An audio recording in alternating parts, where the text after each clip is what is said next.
兄弟们，出大事了！今天这期视频我不是来给你们做常规评测的，我是来搞拆迁的。今天咱们的主角魔动河的魔礼青，先把话放在这儿，他绝对不是那种随便找个缝就能塞进去的小可爱，而是你得立刻给他腾出一套大平层，甚至逼着你把其他模型全部清退的狠角色。先别急着在弹幕里喊帅，现在他光是素体站在这儿，什么特效键都没挂，就已经是个让人无法忽视的巨物了。等会儿我要是把他那一圈火焰轮给他上满，再把飞剑阵给他全部挂开，好家伙，你就会深刻体会到什么叫家里突然请来了一尊大佛。所以今天这期我就直接告诉你，这尊大佛到底能不能镇住你家的宅子。咱们先来聊聊它最降维打击的一点，体量。网上有人拿尺子量过，人形净高大概是26.5厘米，听着好像还行，对吧？但是更离谱的是，它背后的特效键一旦完全展开，横向宽度能直接飙到差不多64厘米。你们现在赶紧闭上眼睛，或者拿个卷尺量一下你的桌子，64厘米是个什么概念呢？我手里这是一张标准的 A4 纸，我把它横过来放，连它一半的气势都挡不住。你在想，你家里那个摇摇欲坠，本来就挤得跟沙丁鱼罐头一样的展示柜，它能塞得进去吗？它直接能把你柜子的门给撑爆。OK， 我们继续。这只模型买回家的第一属性根本不是什么可动性或者把玩体验，它的第一属性叫做占地面积。拼之前，请务必先问自己一个灵魂问题：它的专属展示位腾出来了吗？如果你连放它的地方都没有，那你拼完之后，它可能真的只能晚上陪你睡在床上了。当然了，只要你能给它腾出来地方，或者说家里有矿，那你只要把它往灯光下一放，这个颜值我是真的1秒钟就被硬控了。它的整体气质非常明确，就是机甲化、神将化，那种能量快要溢出屏幕的压迫感。你仔细看它的配色，大面积那种深邃的蓝青底色，配上一点点极具土豪气息的金色去点亮，最绝的是什么？是它浑身上下这些透明键。这些透明键可不是抠抠搜搜的给你点缀一下就算了，它是贯穿在肩膀、背部、腿部这些大面积的装甲缝隙里的。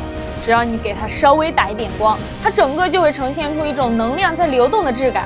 这哪里是拼装模型，这简直就是机甲圈的 RGB 电竞主机好吗？你随便拿个手机咔嚓一张，不加滤镜都非常出片。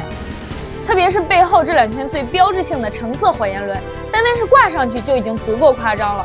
更狠的是，它还能在这2圈火焰轮的外面再外挂一圈红色的飞剑，把它一整个武器阵列全展开摆在那里，就跟神像也没什么区别了。另外还有一个很聪明的设计，就是它的侧裙甲和前裙甲这个位置用到了软胶束带的方案。这个设计的好处太明显了，它就像是给机甲穿上了一条运动裤，动作空间瞬间被释放了。你摆什么大张力的姿势，它都不容易干涉或者顶死。但是代价也是有的，就是你后期一定要注意收纳，别去硬拽它。要是长期受力变形了，就算神仙也救不回来。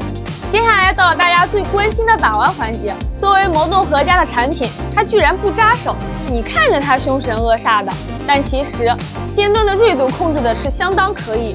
你用手拿着它摆 pose 的时候，完全不会像某些反人类凶器套件一样疯狂的给你的手指放血。但是把玩可以，千万不要去挑战物理学定律，它实在是太大了，外扩件太多了，这也导致它的重心极其容易向后倒。素体状态下还能比较轻松的站立，但如果是完全体形态，尤其是你把2圈火焰轮和外挂武器阵全装上之后，听话，老老实实配合底座和支架去展示，牛顿的棺材板是压不住的。